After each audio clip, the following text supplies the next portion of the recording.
राम राम जी, क्या हाल चाल है तुंदा सारे दा। इक्किए तो सारे ठीक ठाक होगो, नरोए होगो, सत्थे साने होगो। प्रेमानंद महाराज जी ये गलांदे न, कर्म गै धर्म है, कर्म गै धर्म है। अगर कुसै दे बारे च माड़ा सोचगे ना ते साढ़े कन्नै भी माड़ा गै होना। अगर अस कुसै दे बारे बिच माड़ा करगे ना जां कुसै दा माड़ा करगे ना ते साढ़े कन्नै भी होना।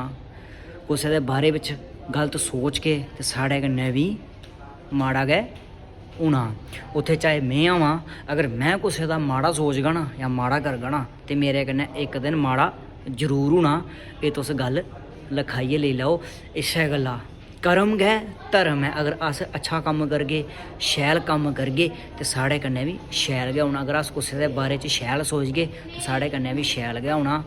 ते अगर में कुसै दे बारे बिच शैल सोचगा ना ते मेरे कन्नै भी शैल गै होना। एह् में बी गलाना, एह् प्रेमानंद महाराज जी होर भी गलांदे न। ते में इयै गलाना चाहना अपने भ्राएं भैनें सज्जनें मित्तरें गी, कुसै दे बारे च माड़ा नहीं सोचो। कोशिश करो चंगा सोचो, शैल सोचो, अच्छा करो, कर्म करो। अगर कर्म करगे ना अस ते उ'ऐ धर्म है। भावें ओह् कोई भी होवै, हिंदू है, मुस्लिम है, सिख है, ईसाई है, कोई भी धर्म है। बस कोशिश करो, शैल सोचो, चंगा सोचो, शैल करो।